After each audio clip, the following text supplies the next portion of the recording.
Just two adjacent girls living in a lovely world.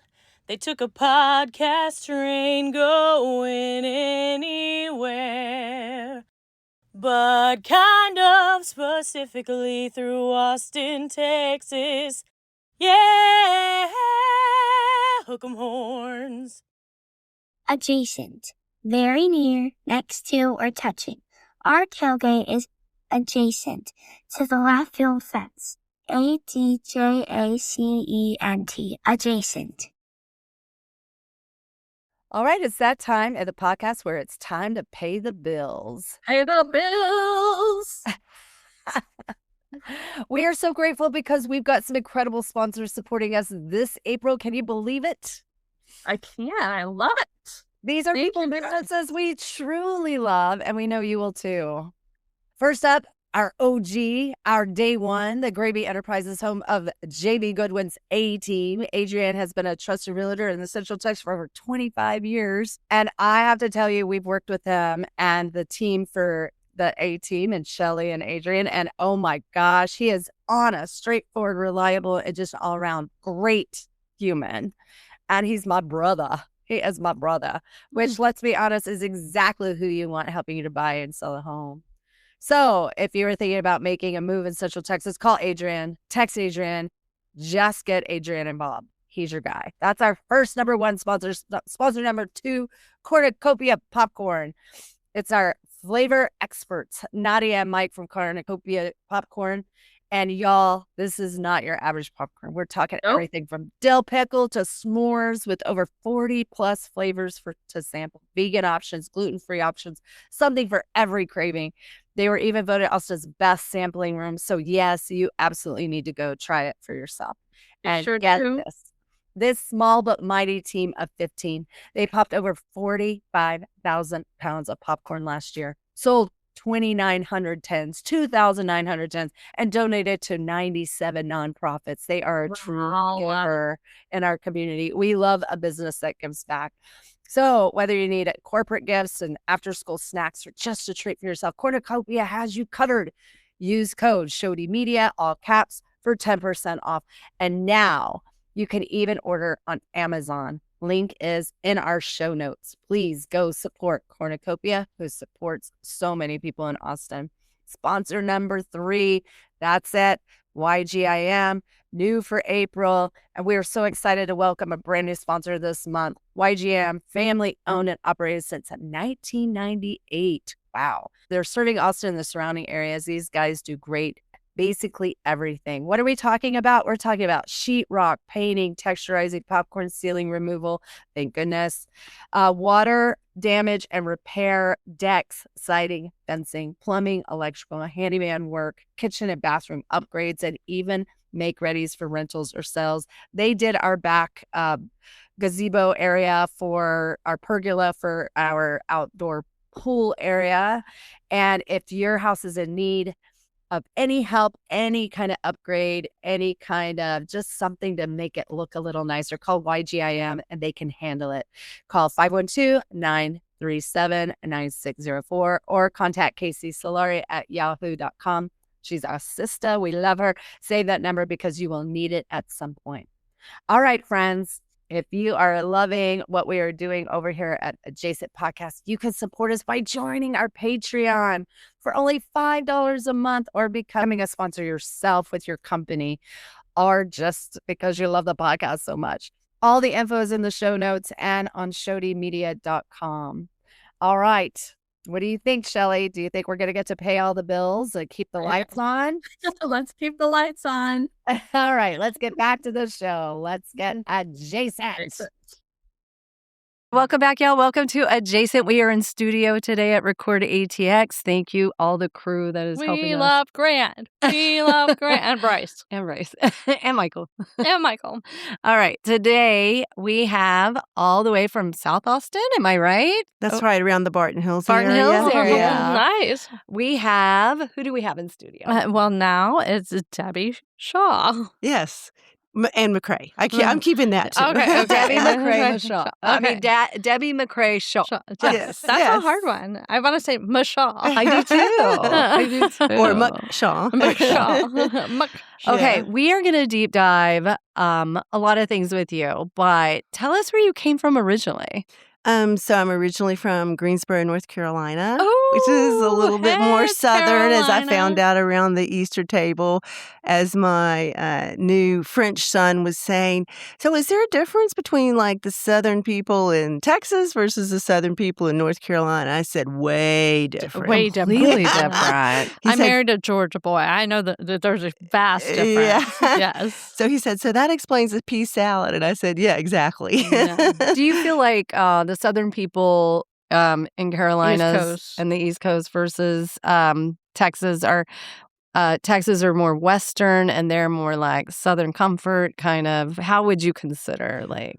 I mean, well, I've always heard the main thing that distinguishes it is like the barbecue, and definitely like the barbecue sauce. Definite we like ours in difference. the Carolinas a little bit more in the vinegar side. Yes. So, yeah. Okay, and we're dry rubby. Yeah. Okay. Exactly. Okay. But it's all good. It's all good. It's delicious. Yeah. In the Carolinas, there's a sweetness Mhm. sometimes to it. Mhm. Where here, it's dry more. rub. I feel like it has a little spice. Spice. Yeah. Okay, got it. I was thinking more like we were wranglers and y'all were like just beautiful, sitting having like like the beautiful cocktails by the ocean and stuff like Yeah, that. I have yet to have a mint julep. So Yeah, mint julep. That was the cocktail. But I was going understand for. that's Yeah. one that's supposed to be real tasty. How long were you in the Carolinas? Oh, Lord. Probably all the way through college. Okay. So I'd say a good 21 years. Okay. So now, but I'm not revealing my age, but now I've been here longer. So Okay. my brother's like, just call yourself a Texan, So okay? 43 Yeah, years. yeah, Okay, yeah, we yeah, got you. Yeah, at least. And more. What your family, are they still in the Carolinas? So my mother was from Bay City, Texas. Oh, okay. And we have a whole slew of cousins, and relatives, et cetera, that populated through the state of Texas. And Bay City's in East Texas. It's near, Matagorda Bay. Oh, Matagorda Bay, so Yeah, beautiful, with it the biggest is. mosquitoes you'll ever find. Yeah, yeah. I love And that's that. not so beautiful. Yeah, but the fishing is fantastic. Yeah. Good fishing. It is. Yeah. It's great fishing. It's Don't say that too beautiful. loud. My husband will be like, okay, we're going tomorrow. No, it's beautiful. It is great fishing, and it's one of the deltas in Texas. It's one of the big deltas. Okay. And so, yeah. All right. Nice. So you grew up over in the Carolinas, and tell us like how many siblings do you have? Tell us about your parents. Let's see. So, well, of course, both of them are deceased. Mhm. And So you're an orphan. Welcome to the club. Yeah, Mhm. exactly. Sorry about that. And that reveals a little bit of my age now. What are your parents' names? So, Carson Bain and Susie Elizabeth. Well, her maiden name was Winston. Okay. So when she was in the service, it was Winston. Yet known as Winston. Well, yeah, Susie Winston. And I have one brother and one sister. Oh. So my brother and his clan kind of are still in the Carolinas, and my sister's out in Washington State.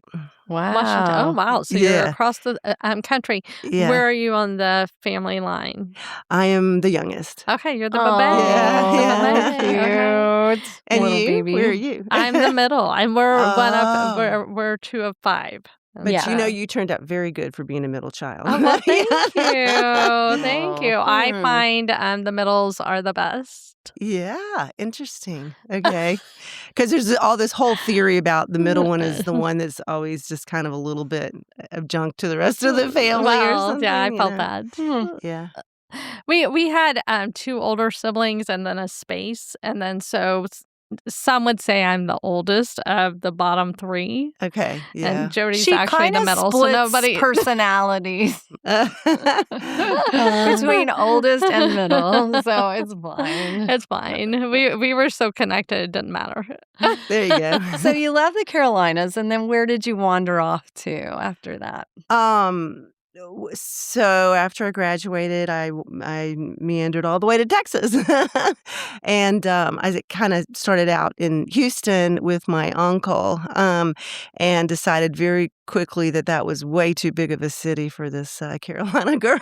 I get it. People don't even stop on the highway. No. So it's like your car could be on fire. And I learned really quickly during a very important job interview with a law firm that feeder road was not actually a road, that it meant a road that fed into another road. Right. So I was a wee bit late for an interview one day because I was looking for feeder road. But they thought it was just so hilarious. They hired me anyway. So You're looking on and we had to look on a map. Yeah, we had to look on a map. Yeah, and paper maps. You're having to find the it's like quadrant. it's not on the map. and there might have been like a feeder road in the rural area. Probably, yeah. But it Not was in like, inner city. Not in yeah. inner city. Wow. That's so cute. Oh, my So where did you go to land. college? So went to college we used to call it the Go For It College, but it was a Guilford College in Greensboro. It was a Quaker-oriented Oh, really? school, small, Fascinating. and it's nice. And then you came to Austin. You said or Houston. You said you went and worked at a law firm. In what capacity? No, this is too funny of a story. Oh, So, please. when you get your degree, you think, oh, you're going to get the company car and you get a little bit of extra cash to, go out to a nice dinner every once in a while and all this kind of good stuff. And well, was not my fate. So he opened up this door and I'm like, this looks like a dungeon. I'm pretty sure he doesn't mean this. And he goes, no, keep walking. I'm like, I don't think this is really safe. And he puts me into this room that has like all these like law books and everything. And he's like, now you're going to open this page and you're going to file all this. I'm like, I'm a filing clerk? Oh, my I gosh. was like, I have a big degree. I don't need to be a filing clerk. So anyway, that's what I did. And I mean, these things were monstrous, because of all how the law changes. And it was one of those, the children today probably don't even know what it is. Accordion A three-ring bounder. No, the one that really takes a lot of strength to open, flip it, and close. And I thought, well, this is probably not going to be my future career for too long. But it was a good start, you know. Yeah. So did you start out, other than being a file clerk, did you have your degree in law? No, not at all. Just English. But I assumed and was coached kind of by other people that working for a law firm would be a good place to start. Agreed. You know? Agreed. So, yeah. How long were you at that law firm? Not very long. I think maybe a year or something like that. What'd you do after that? Well, like I said, I realized quickly that living in Houston was not going to be good, just what do they call it? It wasn't a good energy at all, and the vibrations were bad. Exactly. So my mother at the time was building a house in Austin, and I really didn't know very much about it other than it was the capital and kind of a cool place to go. And so I thought, well, I'll give that a shot since I'm in Texas. I might as well experiment, and plus, to be with her and everything was great. And so it was awesome because driving into Austin, I realized I could take my foot off of the pedal and just kind of coast my way. The back roads, and I'm like, okay, now this is great. Your thumb out. You're good. It's really chill back. Yeah. Oh, wow. What year was this? Oh, good heavens. Let's call 1982. I was going to say, I bet it was in the 80s. Yeah. Right. Lovely. Yeah. How fun. It was a sweet time in the 80s. Yeah, it was a beautiful time. What part of Austin? Was a lot different. Oh, much different. different. Yeah. In Barton Hills. Oh, lovely. Yeah. How fun. What a great time to be in Barton Hills. Yeah, the funniest gosh. story was before she built the house, she had gone up to Barton Creek Mall and was talking to some of the, I guess, engineers and when it first opened. Construction people, up there. And she's like, I kind of really like this view. This would be a nice view. And they're like, well, sorry, little lady, but this is zone commercially. So you can't have this piece of property. But I want it. Dang. Shucks. So we climbed down the hill a little bit. Yeah. That's nice. I do love the Barton Hills area. Beautiful. Well, y'all grew up in Zilker, right? Or no, we grew up South Austin, but I taught at Zilker for 30 years. Zilker Elementary, but right next to Barton Hills. Got it. I get it. Yes. I love that area. Yeah. It's really sweet. We were. Well, she was definitely a major factor in Zilker for 30 years. No, I wasn't a major factor, but I definitely love the neighborhood, and I love Barton Hills neighborhood. It's like a sweet, quiet little area. It is. I mean, it used to be like a music town, like they call it like the bedroom community, right? It's not so much anymore, but it's still a great neighborhood, and a lot of the older people that have been there for a long time. But the younger people would like to just kind of push us out the back door if they could, I think sometimes, Yeah. So you have all these houses, right, that are just some are very, kind of authentic and eclectic and all that. And then right beside will be brand new modern house. With I don't think they have a neighborhood association there. I think you have to. No, I mean, they have a neighborhood association, but it's not one of those HOA. No, it's not an HOA. Yeah, which is nice. Barton Hills Neighborhood Association, and it's wonderful. And the people are wonderful. The people are lovely. Yeah. So, are you living in your mom's original house, or did you? Yes, I am. How lovely! Yes, so that worked out really well. Yeah. Oh my gosh, how fun! So Shelly told me that you're newly married. Is that right? Yes. Okay, tell us about your meetup, your meet cute. Oh Lord, I want to know everything. Well, I guess you could call it unofficial meetup, but I have a friend of mine that has a birthday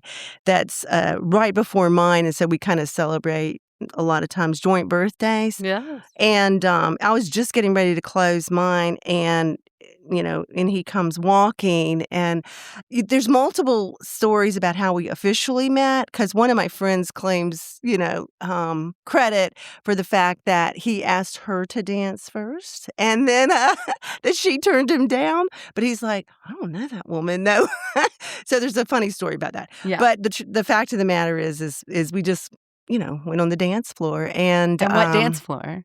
Well, it's no longer there anymore. And it was like it was a Cheers bar for so many of us that live in South Austin, Baker Street. Oh, Baker Street. We love Baker Street. Everybody loved Baker Street. And before that, it was Alligator Grill. Coco's. Now Coco's. Which is not bad. I mean, you like sports. It's a great sports bar, but it's just not the same thing. No dance floor, and no band, no darts. No pool. No pool. No pool. That's the sad. We used to have all kinds of little fun birthdays and I love the back Baker of the room with Well, the we're pool dying to know. tables. Do you know the Wagners, Steve and Deborah?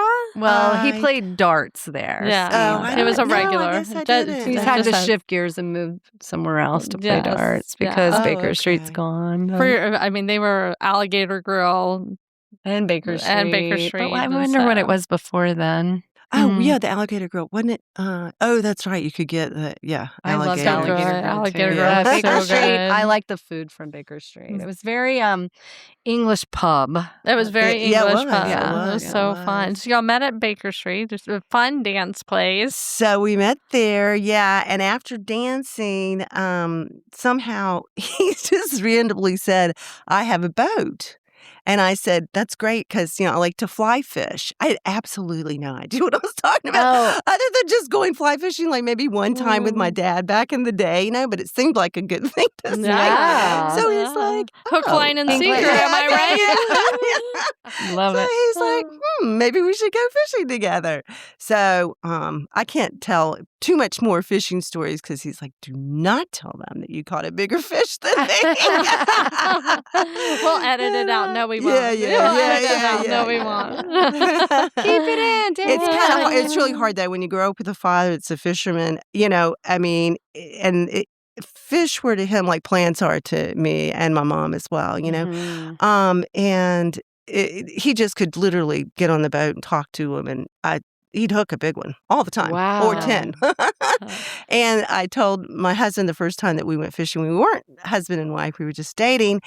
And he says, this is catch and release here in Texas, And I said, well, good thing my father's not alive because he'd throw your in the water.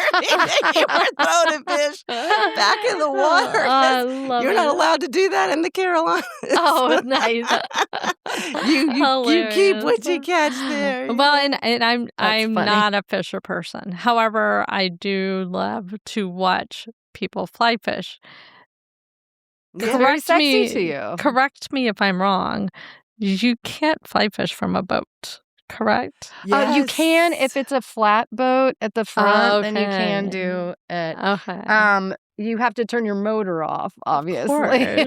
Of course. But then it has to be like in those shallower areas, right? Now, this is a good segue to another funny story, if I could share it. Yes, of course. Okay, so hubby says, let's go to Lake Tahoe. It's like God's country, for our honeymoon. And I'm like, okay. Well, I had only been there one time with a friend and didn't spend a lot of time in it. And I thought, yeah, that sounds good to me. Let's go. Okay. And so he books a fly fishing trip for us, of course.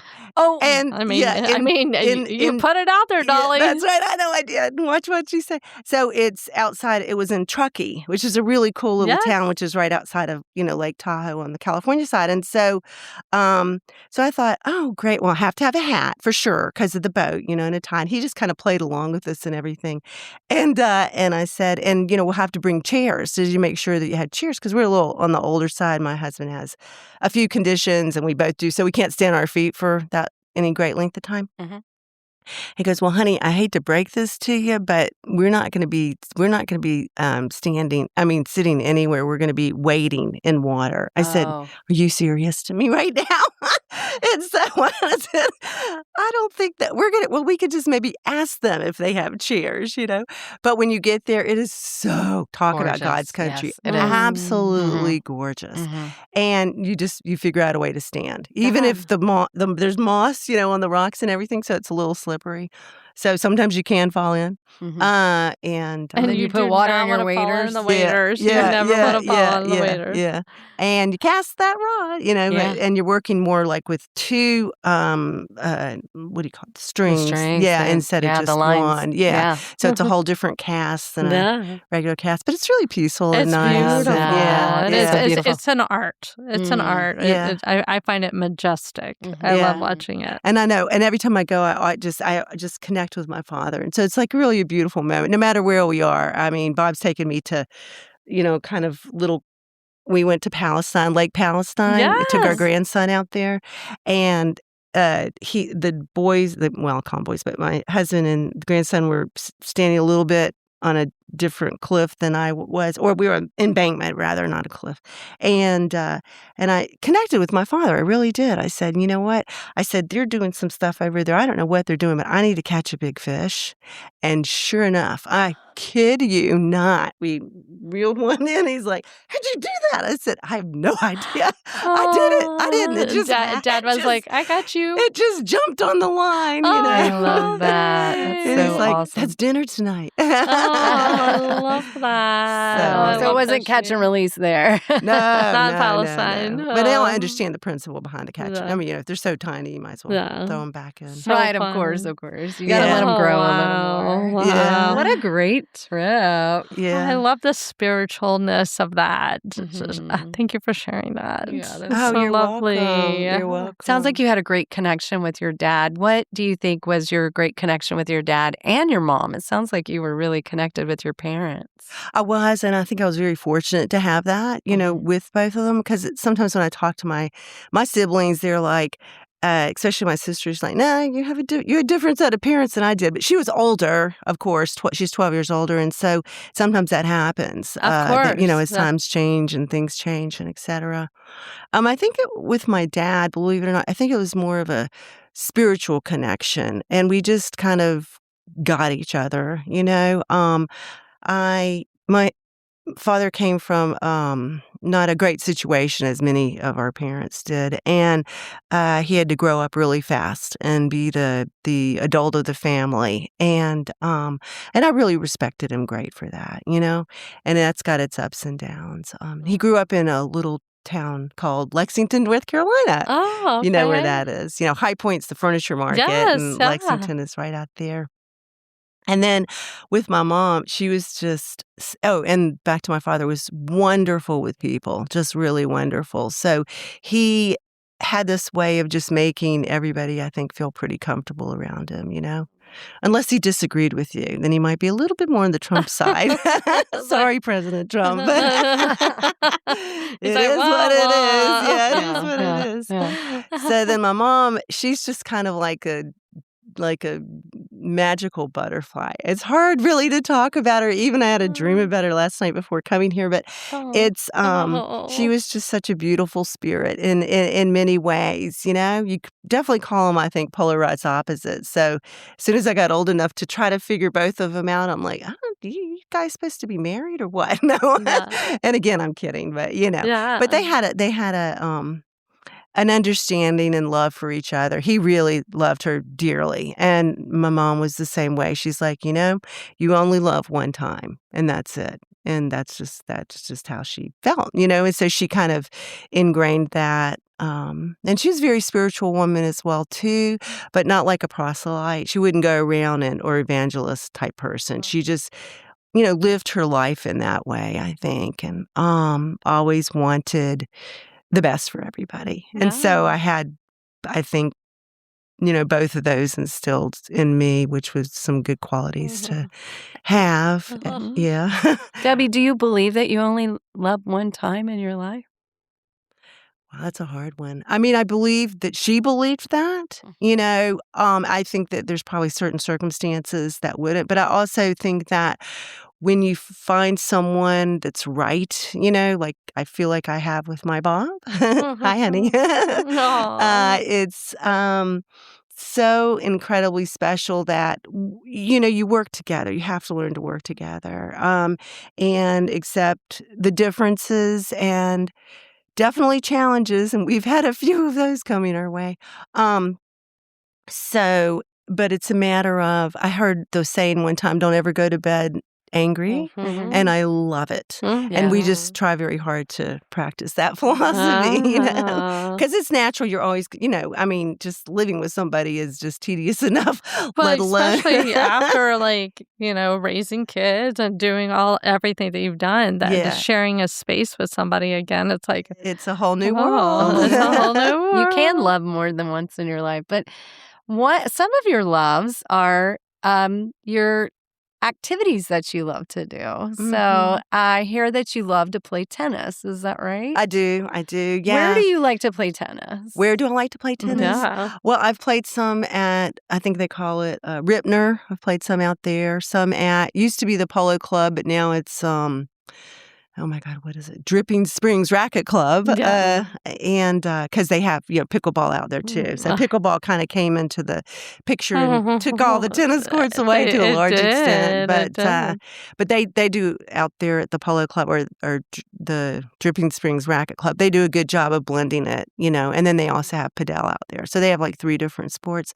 But I like to play there. I used to play on 3 teams, which was a lot of fun and good exercise for sure. Especially singles.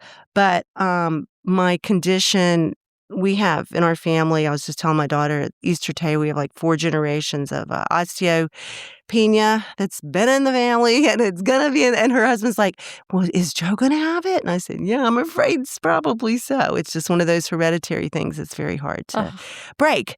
But, you start as much as you can. So, and unfortunately, tennis involves a lot of leg movement and running.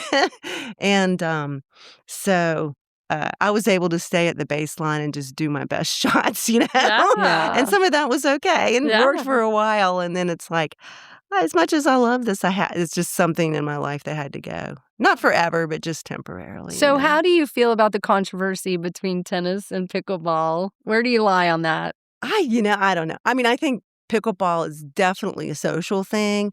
To me, because I've been playing tennis for so much longer, tennis is different. It's a different kind of workout, I don't feel it is the same. I think they're 2 different calibers of social socializing together, but getting together and being social, So Yeah. Do the paddles of the pickleball sound make you crazy? Yes, that's a great question, and it does, yes.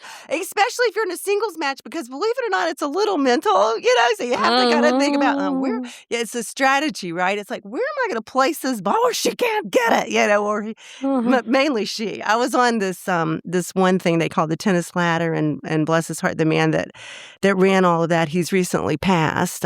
He put just together a kind of like a city ladder where you could just play impromptu with different people.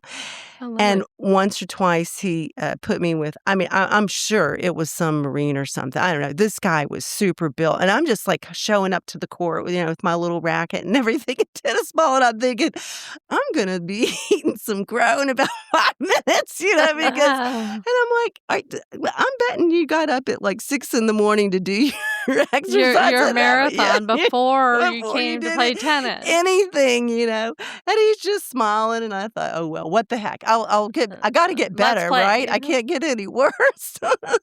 So we played. And it was just fun, That's a great idea to meet new people. Yeah, it's a really good way if you like it, to meet new people. And there's a lot of people out there. There's just so many different levels. There's a really competitive type, and then there's some that just do it, go for social. And again, I think that's more on the pickleball end, and some just enjoy it. They're passionate about it. So yeah. And you have another big passion. What's your other big passion? I guess you're going to want to go with gardening. Yeah. How long have you been gardening? Was that you and your mom? That was me and my mom starting out way early in the Carolinas. So with all the hydrangeas. Oh yeah, just absolutely stunning. That we don't know what hydrangeas are here. No. You can put them in a container pot and pray and hope for the best. But one heat and they're gone. I know. It's really fun. When we lived in Georgia, our whole backyard was hydrangeas, and it was just well, the oak leaf version. It's called oak leaf hydrangea. I have a customer that had some of those, and they were just absolutely stunning, kind of outside of the window, in the front yard, where it was a little bit of shade. And that is the closest one you can get. So a lot of the nurseries will bring in oak leaf hydrangea. I love hydrangeas. Those are my favorite. So this is why we really brought you in. We need help with our garden. Here's a picture. Oh, that's funny. Debbie's green thumb. Tell us, you said customers. What do you mean? What do you help people with? I started out, it was funny. So my mom had a business, and it was, can I remember? Granny's Country Gardens. And I thought, I had the, at the time, I could have very easily just segued right into that business. And I thought, I've got to have a different name. I don't know why. I just felt like I needed a different name. And I wasn't even going to do anything, right? I was absolutely going to have no landscaping business or anything. And my girlfriend said, I think you're pretty good. She lived in some apartment complexes right off of Manchac, some really nice area. And she said, I kind of want a Mediterranean porch thing. So she says, can you kind of create that style for me? And let's just see where it goes. And so we went to the nursery together. Her name's Monica. Hi, Monica.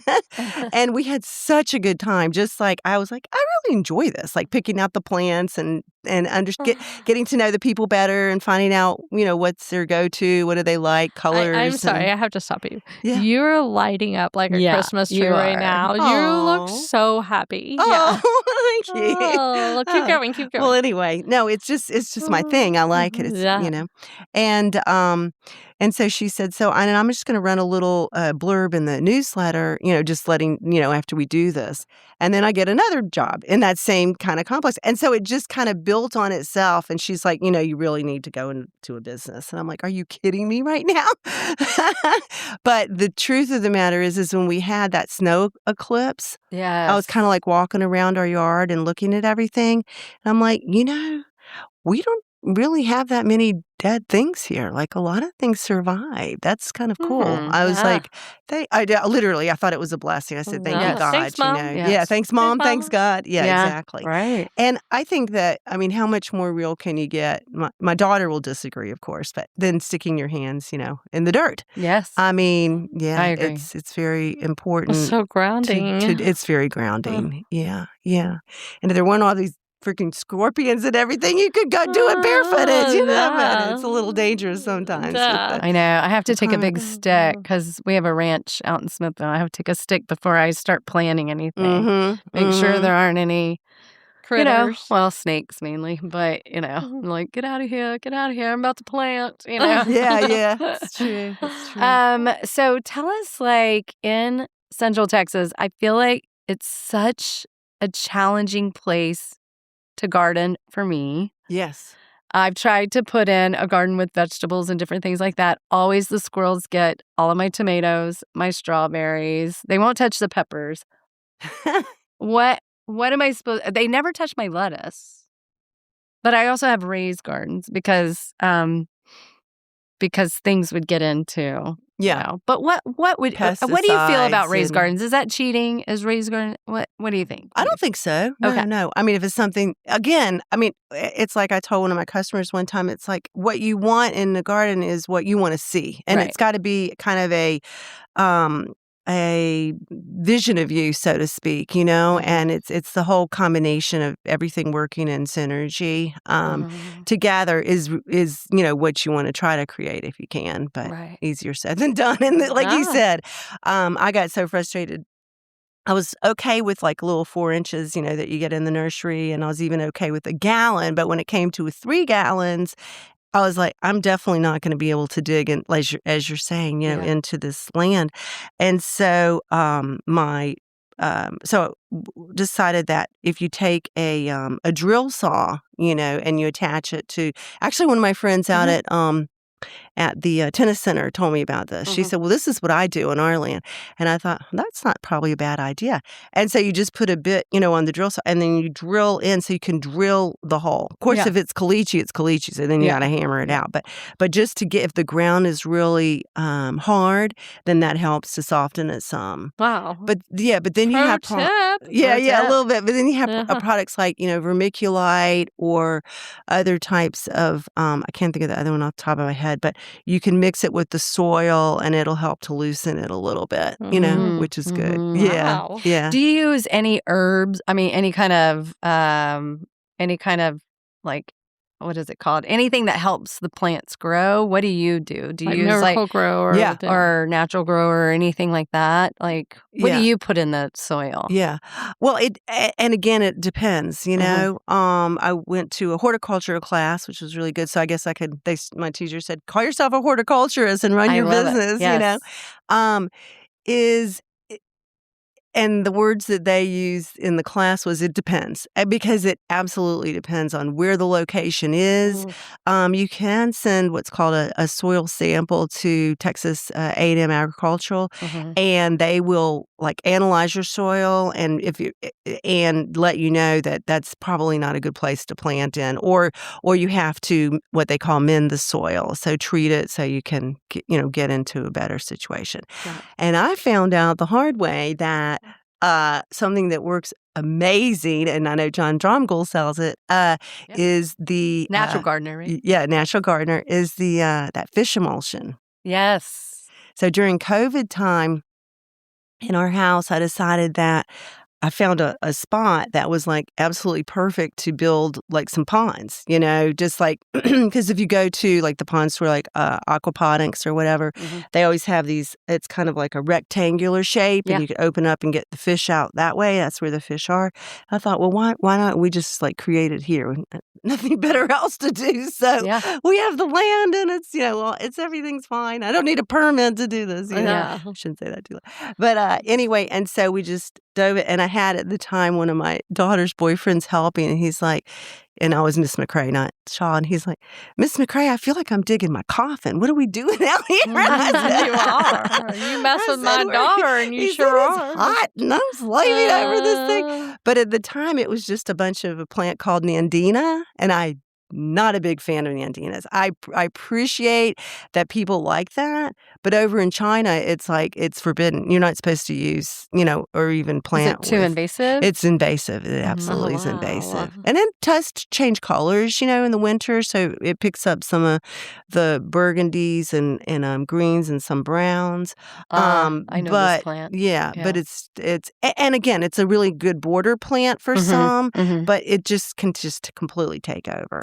Yeah, and I thought I like my fish a whole lot better than I do this whole plant, Oh, wow. So we just kind of dug into it a little bit. Yeah. But, so you keep saying your business. Tell us about your business. Well, I mean, like I said, it's just word of mouth.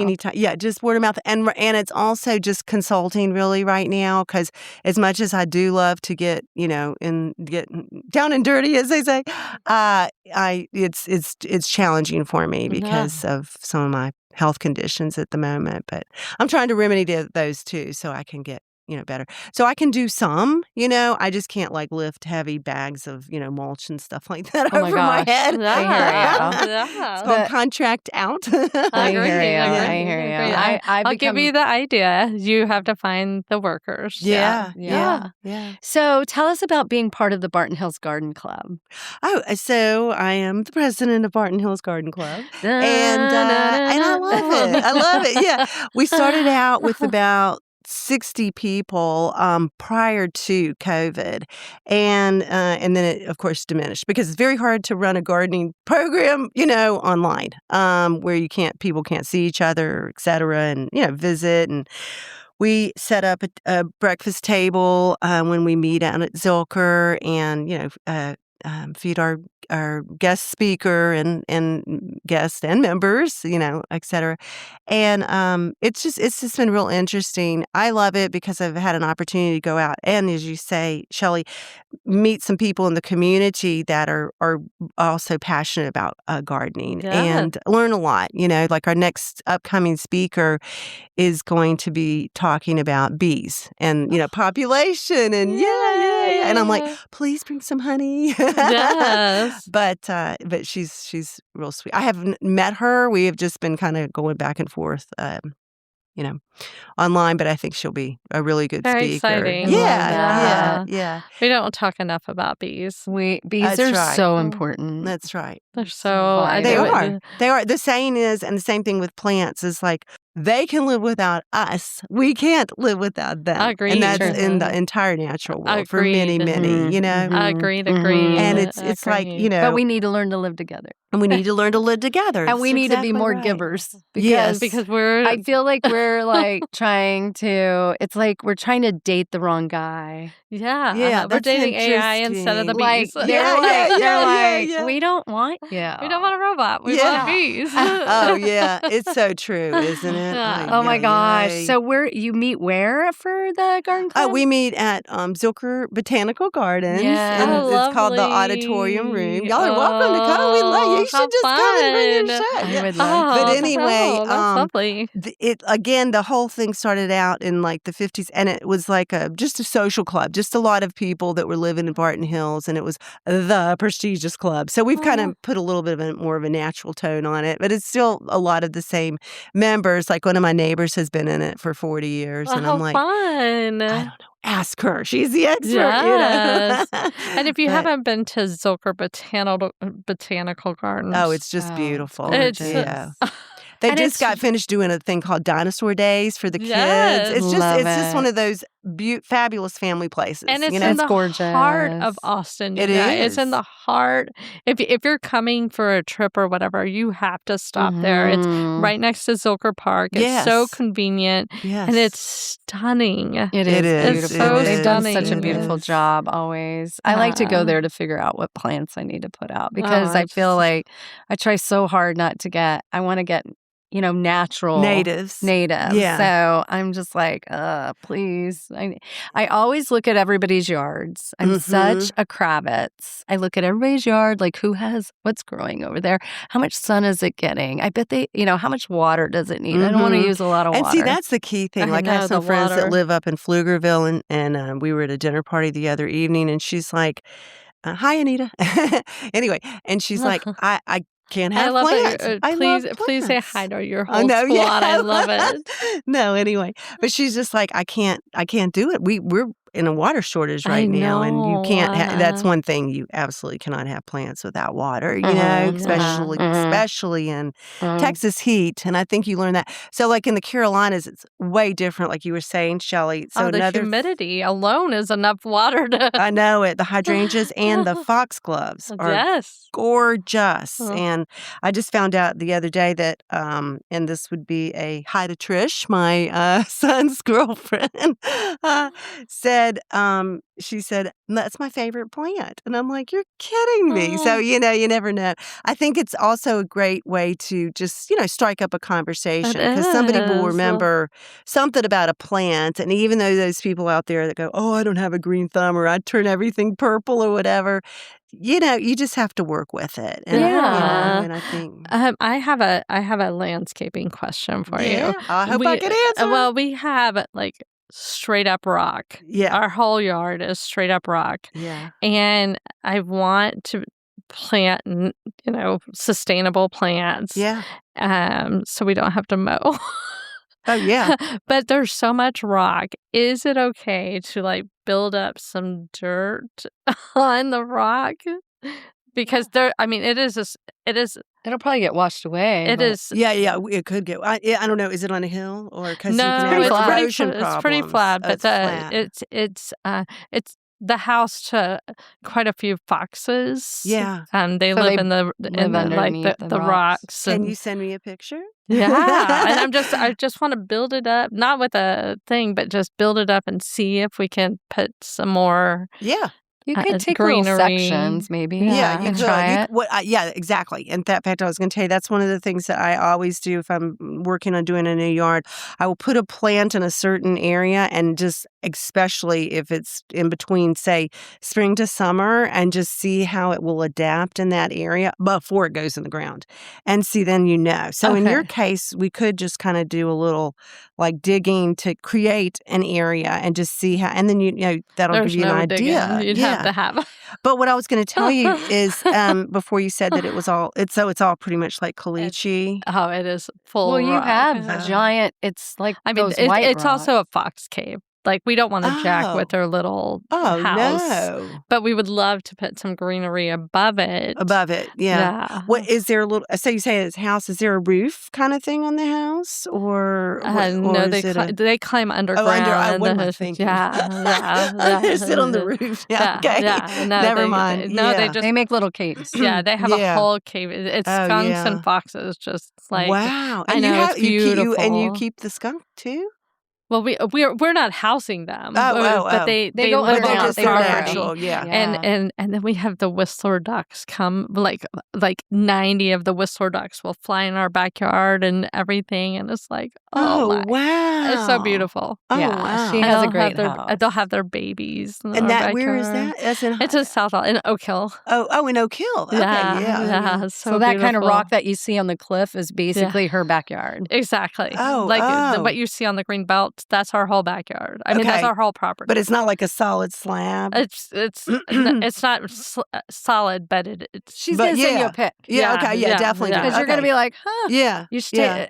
One of our friends has started doing. He has like a bobcat, and he grabs the rocks, he moves them, and then he puts little cacti and different things like that. But it's so much work. Yeah, so much work. I mean, you see him like really working away on it. It's our house. Yeah, that's our thing. I think don't you're want good. to do that. Yeah. Well, and again, we can read just about do a it, and ground you cover. look, and you don't want to destroy their natural habitat, but you can work around it. Agreed. Somehow maybe. So I think you have to just throw like a seed that like kind of grows. Well, I was going to say, the city of Austin is running a program. I think they're still running it. Cover crop, and so like if you have so much impervious cover, and you don't want to deal with grass, this is a different situation than yours, Shelly. But you don't want to deal with grass, then you can go to cover crop. And so there's a lot of cover, like that's a good idea. Frog fruit and what am I thinking of? I think, is it not ginger? I love that. Yeah. And you can do that instead of having to mow. If you create that. Because you don't want the erosion and you want correct. to keep the soil like intact as much as possible. Wow. Dirt is so important. How much time have you spent on just talking about dirt in your life? How important is dirt?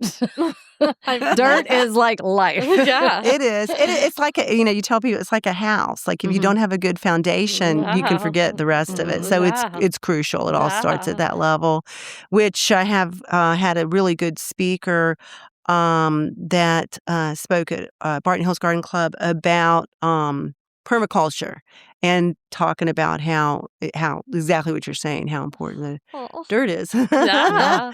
So I love it is. it. Yeah. I yeah. love Okay, I'm going to it. shift gears with you. So Okay. you have been living in Austin for a number of years, since the 80s. Where, other than our sad place, Baker Street, that closed, but where are your haunts? Where do you love to go and get out and do Where are you things? dancing now? Yeah. Good question. Well, we had the great fortune. We went to Beto's fundraiser out at I think it's Buck's backyard. Oh, yeah. And that was our friends own that place. Yeah. Oh, you're kidding Yeah. me. Oh, we had a great time. That's a we great place. really did. Yeah, the I'm like, oddies. that's those lonely boys. Oh, yeah. Oh, I feel like it's old South Zilker Austin, Yeah. moved Zilker down, neighborhood. Yeah. moved Yeah. down to Down to Buda. Yeah. Yeah. So we met up with some friends and did that. So it's just, and we've gone to, because our grandson likes after church, we take him to Moon Tower. Oh, yeah. So he really Moon likes Tower. that a lot. Mhm. And there's a band there, PJ. Well, it's like they used to call it hippie church back Right. in the day. Nice. But Yeah, I love yeah, that. And he has a band and he just plays the songs, but he ties Little them gospel. I into. love it. Yeah, I a little love bit it. different than the choir, but the choir's awesome too. Yeah, That's great. How fun. So, And where do you Yeah. like to eat? What's your favorite food in Austin? out of your garden? oh, Do you wow. eat out Okay, of- y'all listening? I love red ash. Oh, yeah. And what people will Oh. say is it's so hard to get, It in is. there. Do you have It's an like, inside? I don't know how it started, but they're like, ask Debbie, she'll get a reservation, But I think you just have to be kind of flexible and, with the hours and, Yeah. you're not going to probably get in there for a 6. I'm but- okay at 4. Yeah. I'm okay yeah. at 4. I just don't want to eat at 10. Yeah. I And now agree, I my agree. daughter and her hubby, they live like kind of down in that area, and it's like, oh no, she's too close to the restaurant, Oh, I But love it. yeah, Red yeah. ash is amazing. Red And then Ash on the was on our flip March side- Madness. Yeah, isn't it fabulous? I know, Mhm. So I good. know. It's just so cool. Have you tried Moderna? I have to ask. You have gotta to try go. Moderna. I have not. It's a new Italian place. No, where is that? No. I mean, you can It's walk over straight by in. 6th and Mopac. It's where Cover 3 used to be, like in that. Fifth You're Street. kidding. Fantastic. It's 6. Fantastic. Oh, good. Yeah. Oh, that West sounds Six. good. Yeah. Now I'm hungry. know. It's so good, and let us know, and we will. Yeah, text me. We will hook and, you up. Yeah. Oh, right. Are Yeah. they one of y'all's sponsors? They're one of No, our good friends. Oh, Yes, okay. yes, Oh, nice. yes. Nice, Anyway, but you nice. were going to say on the flip side. Well, I was going to say on the flip side, I married a steak and potatoes guy. Right? And so the other day, I was, he's the kind that wants to sit on the porch and read the newspaper, but I'm like, honey, well, they don't really do newspapers too much anymore. He goes, I know, I miss those days. But anyway, and I told him, but on the internet, flipped on the phone, and I said, your favorite restaurant, Bartlett's. Is moving into Threadgill's place. He's like, you're kidding me. I know. And he was like so excited. And I said, but you have to wait till 2028. I know. So it's not right away. But Unfortunate. anyway. But he loves Bartlett. Like, don't we my miss Threadgill? God, though? yes. Oh, yeah. Yeah. I do miss But, Threadgill's. we have to ask, do you know a really good chicken fried steak? This is really funny. Ready for this? Yeah, we're doing a challenge. Is the Broken Spoke. Yes, I love the broken has spokes. a excellent chicken fried steak, and it's It's on the- reasonably priced. It is. It is. Yeah. And It's one of my favorites, actually. And a lot of times you get live music while you're there. Yeah. It's Exactly, so fantastic. exactly. And then you could go dance a Agreed. little. And then you can go dance a little. You can dance off the calories. Yeah. Just- That's it. Shake Huh? it. Debbie, this has been such a great Look at you. Our time's up. I know. I mean, can you believe it? Yeah. It's so fun. Will you come back? We can even do virtual little ideas on gardening and things like that with this Texas heat about to hit us. Like, oh, you bet. I'd love to. And I'm happy to help you, anytime. So just, if you'll send me the picture, we can start looking. And that'll be a chore for me. I've dealt with armadillos a lot. I had 2 different Steves that each had armadillos. And I'm like, I have no idea what to do with these things. She has some armadillos at her house. They may have passed away. There was... I think we had a den under our house, and I've been waiting for them to leave, and then I smelled a smell, and I was like, I think they may have passed away, unfortunately, or move. You can't shoot them. I didn't want to shoot them. I didn't want to hurt them. They were digging up my entire, all my plants and everything. And I was like, come on, guys, we can commingle here. But I think they've either moved on or maybe one of them passed away. Or moved on. Or moved on to heaven. I don't know. Yeah. But yeah. Yeah. All right. Wait. Thank you, Debbie, for coming and Texas. Yeehaw.